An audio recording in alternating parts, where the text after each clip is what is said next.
Over the last month or so, the Lunduke Journal has published a series of articles that have been are, in my opinion, the biggest news stories to hit the tech world in the last several years.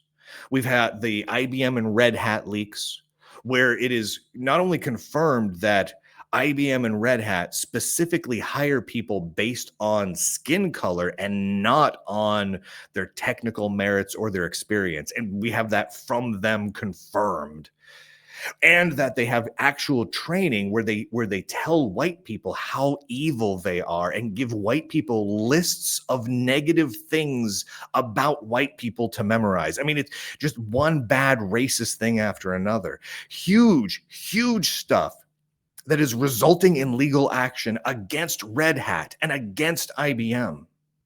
And then I followed that up with more exclusive stuff from Microsoft, where Microsoft is literally advocating for illegal activity, for illegally transitioning the sex and gender of toddlers, of 3-year-olds, of kids as young as 3 years old, and encouraging it and encouraging that parents do it and feel good about it and use company resources for it and have insurance policies that will pay for it, even in states where it is illegal. This is huge because what you have here are multiple stories from the biggest tech companies. I mean, we're talking IBM and Red Hat and Microsoft here. These aren't little mom and pop shops. Huge 250,000 employee companies. That's how many people work for Microsoft. And when these sorts of news items are rolling out, one has to wonder, where is the coverage of these news items from the rest of the tech media world that is supposed to be paid specifically to cover Microsoft and IBM and Red Hat? Where are they and what are they covering? They're covering nothing. When you go and check out almost every single tech publication right now, it is fluff. It is pure fluff. It is regurgitated press releases and nothing more. It is crazy. Now, it's not because these stories that I'm publishing are false. I've backed them up every which way from Sunday. Nobody has refuted them. Not at the companies, not anywhere else. They are confirmed. And it's not because these journalists and these editors at every other publication on earth haven't read them. I know they have because I've talked to most of them. I know they've read these stories. And I know these stories are getting spread far and wide. But they're not touching it. And why aren't they touching it? They're not touching it, I think, for two key reasons. Two. The first is political. The first is because the things that Microsoft, Red Hat, and IBM are doing are in line with certain political philosophies. That doesn't mean they're good. That doesn't mean they're bad. It just means that they're in line with them, right? Hiring people based on skin color and firing people based on skin color is something that the political left supports currently. And if people who are big, high up in the political left wish to disagree with me on that, please disagree with me on that. Please do, because I think it's terrible. I hate the idea of hiring and firing people based on racist ideas. That's disgusting to me. I don't like that. I don't like that at all. It bothers me down to my core. It's just awful. But that's what they believe in, right? And you can look at the slide decks and the videos and the email transcripts and everything else that I've been publishing where they specifically talk about that. This is what they're doing. But because the things that they're doing are in line with that of the political left, and most tech journalists, for better or worse, are politically left-leaning, sometimes very hard, sometimes just a little. Most of them don't want to touch this because there's no way to cover this and make it look good. It looks bad for the companies and it looks bad for the political left. It just does. But what's fascinating about that is you don't see any of these tech journalists publishing how great this stuff is. I mean, this is very telling, right? So I came out with the Red Hat and IBM leaks. And one of the big, here, I've got a chronological list here. If you go to conservativenerds.locals.com, I actually have a chronological list of the IBM and Red Hat leaks. And one of the most interesting and damning one, I think, is the Red Hat allyship presentation. And I've published the entire thing. So you can download the whole PowerPoint file with all the speaker notes and everything. You can just go through my condensed version of it. You can look at it however you want. I even did a video where I mock presented it so that you could get a feel for it. Like, we have it all in every which way you could want it. But that allyship kickoff presentation has some truly terrible things in it, such as literally lists and bullet lists of negative adjectives that people are supposed to apply to white people and positive adjectives that you're supposed to apply to black people. Now, it's just a strange thing to do. I don't care if the people are Korean or black or white or Native American or whatever. It doesn't matter. It doesn't matter what ethnicity of the person is or what their family heritage is. I'm not going to create a bullet list of negative attributes to apply to all of them as a group. How awful is that? But yet Red Hat did that, endorsed it, and published it, right? They did all of that. So if the left-leaning tech journalists of the world think that that's okay, why are they not simply coming out and saying it's okay? This is good. Well, own it. If you agree with it, own it. The people in Red Hat won't own up to it. The people in IBM won't own up to it. The individual speakers, I've reached out to all of them. Literally the people who wrote these slide decks, I know who they are. I've reached out to all of them. They will not make public statements about any of that. They just won't. They won't say, yes, I stand by what I said. I stand by what Red Hat and IBM said here. They won't do it. So they're just going quiet on it because they can't cover or talk about any of these topics without making it obvious to everyone that they are incredibly racist. It's not possible. And if it is possible, prove it to me by talking about it. Do it. They're not gonna. The other reason that many of them aren't covering it is because they can't. They work for publications or run publications that are dependent on advertising entirely. Even a couple of the publications that have a subscription service are still mostly reliant on advertising, right? That's where they gain most of their revenue. And if you take that advertising away, they go out of business. Everything from ZDNet to the Register and everyone in between, and all the little guys and big guys, they rely on the advertising. And where does that advertising money come from? IBM and Microsoft and Red Hat and Amazon and on and on and on and on. It's money. It's absolutely they without that money, they go out of business. And you know what? Right now, I'm going to tell you straight up. If let's say the Register comes out and publishes a piece about the IBM and Red Hat leaks. Okay, I published the IBM and Red Hat leaks exclusive. I know that the writers at the Register know about it. I know that the editors are very aware of it, and they're staying very, very clear of it. But what if they wrote about it? Positive or negative, they would lose advertising dollars in a big, big, big way. And so they won't touch it. They won't touch it. They're afraid to because they're going to lose that ad revenue. Now, I don't have that problem. This is a fundamental difference in how I go about my business, right? I don't take any money from a tech company ever period, under any circumstances. I don't let tech companies fly me places. I don't let them put me up in hotels.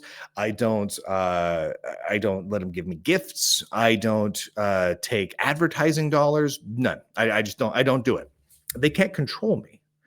Now, the downside with that, of course, is that I have to be supported entirely by subscriptions, which I think I am the only publication out there that is doing that. I don't know of any other. I know of none other. The Lunduke Journal is it, which has been a real challenge. We've had to do sales and promotions, and I've had to push hard to survive. But survive we have. And because of that, I've felt increasingly comfortable in publishing this sort of content, this sort of well-researched material that genuinely pisses off IBM and Red Hat and Microsoft and the majority of tech media. But now here we are, right? In the last 2 weeks, I've published 2 stories about Microsoft. The first was a series of leaks from within inside Microsoft talking about Microsoft's focus on gender transitioning small children, specifically like 3-year-olds, right? This is a big deal. Now, why is it a big deal? It's a big deal because it's illegal, right? Within the United States, that is a crime. And there are, I think it's 20 or 19, 20, 21 states that have specifically passed laws that reinforce how illegal it is. Now, there's some debate about exactly how legal or illegal it is at the federal level. There's going to be a lot more debate on that. But the reality is Microsoft has 250,000 employees in all 50 states with offices in most of them. And they're actively encouraging their employees to commit felonies, not misdemeanors, but felonies that fall under child abuse laws. Oh my word. Now, in a normal company, the HR department would slap that down, right? The HR department would be like, look, I get that you feel strongly that 3-year-olds need to have sex changes, but let's not push that as a company, as a corporate policy, because we will not come out of that in a good way, right? Because you're encouraging felony behavior. You can't do that as a company. But they have. This is a very big story. Even putting aside the morality, like I have my own personal morals and ethics around this that make me absolutely horrified and disgusted at what Microsoft is doing because gross.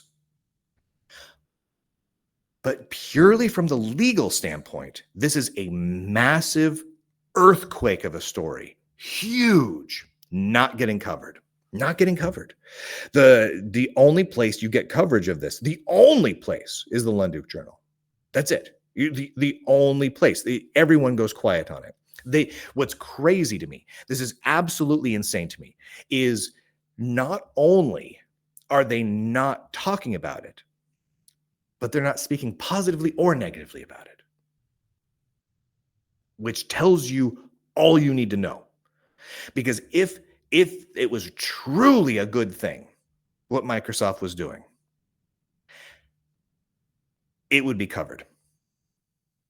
It would be covered by Microsoft, would be out there championing it and talking about how great they are for promoting it and pushing it, for pushing for 3-year-old little toddlers to get sex changes. They would be promoting it. There are many outlets that take a lot of money from Microsoft in form of advertising, and they would be promoting it too. They would be talking about how great it is, but they're not. They know it's horrific. There's no way to cover it. There's no way to cover it without it being just horrific to everybody. So they're staying clear of it. They're just keeping quiet because they know it's awful. What's amazing is you see this sort of this is a pattern. This is a pattern over and over again. One of the interesting examples is Mozilla, right? Makers of Firefox. I've been covering them for quite some time now. My articles around Mozilla have been spread pretty far and wide, and I've covered the strange things they do with their money, how they take donations from people and spend it on political causes, how they give their CEOs just crazy wild pay raises when they're just market share wise. There's a lot of strange things going on. And I've been pointing this out for a while. And the articles where I point this out have been gangbuster popular. They're spread all over the place, right? Nonstop. But until very recently, and I was pushing and pushing these stories constantly. But until recently, the only stories you'd read about Mozilla in any of the press were puff pieces. Were, oh my gosh, a new version of Firefox or Thunderbird? Oh my gosh, it has PDF writing on support. That's so neat, PDF writing on, like things like that. And yes, it's great. I like to see software coverage. I like to see that, whether it's Firefox or anything else, cover the software. But what was happening within Mozilla was massive, and it has an impact on the software. It has an impact on the whole web ecosystem. It has relevance to all of the employees and the users and everyone else, and it wasn't getting covered. Nothing. Silence. Deafening silence. Like you're put in one of those rooms where it's like where Steve Jobs goes into a room where you can't hear anything and you do like scream therapy or something. That's what it's like. It was crazy. Now, all of a sudden, I wrote an article covering their most recent financial filings in December. A large number of outlets the next week started running stories about how maybe there is something weird going on, like with the CEO pay and a few other things at Mozilla. Yeah, this is getting a little weird. They've just started covering it. And a lot of them directly copied my words and content when they did their coverage. They didn't credit me. They didn't link back to me. That's fine. At least they're covering it. You know, I would I like it if they gave me a little bit of a nod there as the only big name that was actually covering this story, that I was breaking this news? Sure. But at least they're finally starting to cover it. But of all these big stories that are happening, that is like the only example where after over a year of pushing a story that has been like almost unignorable, they finally start to pay attention to 5% of it. It's crazy. It's absolutely crazy. And a large part of it is political. Right. A lot of the things that Mozilla is doing that are kind of shady with their finances, which I go into about when in their IRS filings and everything else, tends to lean towards political leftist activities. Right. And so because you can't cover it without saying they're doing shady stuff and it's politically involved, right? You can't just not talk about the politics of it. You have to at least mention it, right? And in my articles, I try not to pass judgment on it. Like I don't even say in my articles, oh, they're sending money to the wrong politics. No, it's just that it's politics in general that Mozilla is spending their money on, right? This is the problem. But they won't touch it because they're also political. And if they touch it too much, they start to lose funding, not just from Mozilla, which yes, there's ad dollars there, but from the companies that rely on Mozilla and use Mozilla, and that includes Google and Alphabet. It just does. So this is a problem. This is an ongoing issue. No one's touching the WikiMedia stories. It's just me. No one's touching the Microsoft, IBM, or Red Hat stories. It's just the Lunduke Journal. And what really kind of amazes me, though, is even as you branch away from the major tech publications, you also start to find that the podcasts and the YouTubers and whatnot are afraid of these topics. They're terrified of them. I've talked to a few YouTubers and podcasters that I like and have a great deal of respect for in private, and they aren't touching it.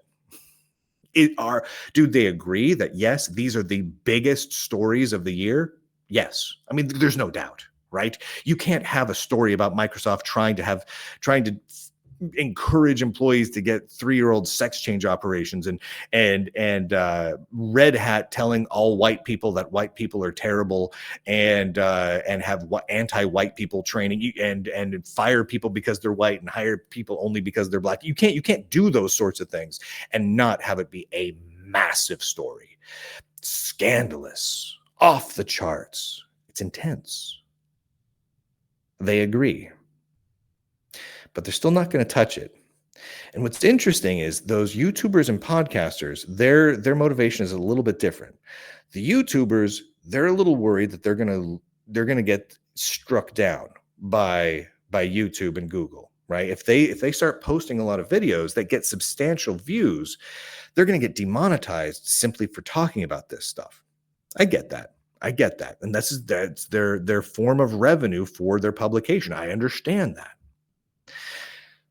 But the podcasters, and to a lesser extent the YouTubers, what they're really afraid of is the backlash from the political left, right? If they talk about it, what's going to happen? Well, first and foremost that people who are on the political left will hop on Mastodon, Twitter, their personal blogs, forums, Reddit, and everywhere else and scream about how that person's a crazy right-wing, MAGA supporting, Trump loving, blah, blah, blah. Like they'll come up with everything they can throw at you. That person's a racist, misogynist, alt-right, QAnon, conspiracy theorist, right? Does it matter that, like, for example, you'll notice there's no conspiracies. I don't put forth much in the way of theories in any of my writing. It's here's the video. This is what I noticed of it. What do you guys think? Here's a screenshot of all the emails. Here's the entire PowerPoint slide deck. Here's how I verified it. Here's where it came from. Here's some background information that you can also use to verify it for yourself. Here's what I think, right? But there's no theories. But that doesn't stop them. I mean, people still run around yelling about, where's your proof, Lunduke? I don't see any proof here, right? By videos and PowerPoint slide decks and screenshots and email transcripts and blah, blah, blah, blah, blah. But there's no proof, right? They'll attack you every which way from Sunday. It gets pretty intense. And the podcasters and YouTubers don't want to experience that. They don't want to be attacked. They don't want to be labeled. It's interesting. I've started the Untitled Nerdy Chat Show, kicked off at the beginning of this year. We've had 3 episodes so far. It's been tons of fun where I get to bring on nerds from all walks of life, right? Of various levels of fame. And we get to talk about nerdy stuff. And we just get to chat and have a good time. And some people are genuinely concerned about if they go on a show with me, will they get attacked because they know I'm going to get attacked? Like if I'm not getting attacked today, they know I'm going to get attacked tomorrow, right? Because I publish this sort of material, which is mostly consisting of this is what other people said. Take a look at it. Let me know what you think. Here's what I think. Go. But I'll get attacked for that. And if people talk to me, they'll get attacked for talking to me. It's a terrible situation that a lot of them are in. But I'm going to say this flat out.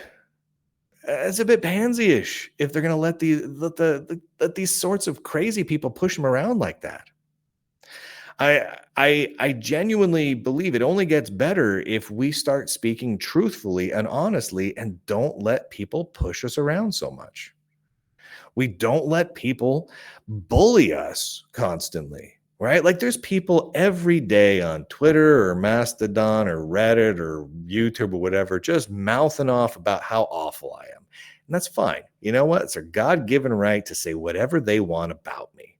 Now, technically, a lot of them are committing libel and or slander, depending on the forum that they're publishing. But I usually just let those slide because, well, most of them are just crazy wackadoodles that no one takes seriously. But here we are. Lots and lots of articles published. that have been undeniably the biggest of the year, and nobody else will touch them. And I'm going to keep doing them because you know what? It's just bringing more people over to the Lunduke Journal. That's the end result. The end result is then people take the Lunduke Journal seriously when they don't take the Register or ZDNet or any of the other publications seriously. Because if you aren't touching these topics, you're not covering IBM, Red Hat, or Microsoft. I'm sorry, if you aren't touching these topics, you're not covering Mozilla or WikiMedia. If you're not covering what's happening with the Linux Foundation, then you're not covering the Linux Foundation. And if you're not covering any of these, what the heck kind of tech publication are you? You're not a tech publication at all at that point. You're a marketing company that these companies pay to regurgitate press releases in the form of articles or videos or podcasts. What a crummy job in business to have. What'd you do today, Dad? I regurgitated a podcast from a company that tries to transition 3-year-olds to different genders. What? Oh my heavens. So here's what I'd like to put out there, because I know that at least some of the tech journalists and podcasters and YouTubers and whatnot will watch this, because I know you do. I know you do, and I know who you are. I challenge you to cover these topics. Disagree with me. You know what? Disagree with my stance on them. Say that these things are good things. Prove that the things that I've got here are incorrect. Prove it, right? Like let's say the Red Hat allyship kickoff. Prove that that's fake. Prove it. Prove that some of the contents I posted are fake. Prove it. I am seriously challenging you to actually do some journalism and prove that I'm wrong. Not that I'm saying something you disagree with. Not that one of my opinions is something you don't like, because I don't care. I don't care what your opinion is, and you shouldn't really care what my opinion is. But facts are facts. Prove that what I've said is factually wrong. Prove it. Not now. A lot of you are going to go in here, like let's say with the Microsoft article. One of the Microsoft articles where I talk about Microsoft trying to gender transition 3-year-olds. Now, I make the statement that that's bad. I don't like that. Now, a lot of you are going to go, well, don't you know that that's a good thing? Don't you know that it's great? I don't care. I don't care about any of that. Well, I made the point that Microsoft was doing it, part one, and that that was a criminal thing, part two. Disprove those two things. Disprove that 20 some odd states have passed laws against it. Disprove that Microsoft states those things. Do it. Do your darn job. And go out there and do some actual journalism for once. I don't think any of you will. I don't think the Register will. I don't think ZDNet will. I don't think the big podcasts will. I don't think the big YouTubers will. I don't think any of you will. No matter what. I just don't. And I think that says a whole heck of a lot more about you than it does than about anything else. And it's a sorry state that's where the tech journalism industry is right now. And for those of you who want to support what I do, go to lunduke.com. There are ways to subscribe there. Subscribe over at Locals. Go to lunduke.com. There's links all over the place for there. conservativenerds.locals.com and lunduke.locals.com are the ways. I don't take any money from any of these companies. Never have. Well, haven't in many years, and never will again. I just don't. And I won't. But I thank you for all of the subscribers who make this possible. Because seriously, if we don't break this horrible rut we are in, and break out of it, and actually start getting some more real journalism going, we're in for a world of hurt. And it's not a moral or political thing. It's just we don't have good journalism going. I mean, look at some of my coverage of the Linux Foundation and whatnot. Take politics out of it. There's some issues there. And I'm just one journalist. More tech journalists should be working doing journalism. I shouldn't be the only one. I would love it if there was real, genuine, hard-hitting investigative tech journalists from all walks of the political spectrum, hard left and everywhere. Great. Let's do that with an emphasis on uncovering facts, on bringing things to light that need to come to light, and doing real investigative research, on digging through documents, on pouring through IRS records, on hitting the pavement and talking to people. I mean, this is what needs to happen. I can't be the only one. But as long as I am the only one, welcome. Nice to see you all. Welcome to the last bastion of tech journalism on planet Earth. My name is Brian. I'll be your host today. Ay, ay, ay. And with that, ladies and gentlemen, boys and girls, nerds and nerdettes across the intertubes, I do declare, end broadcast.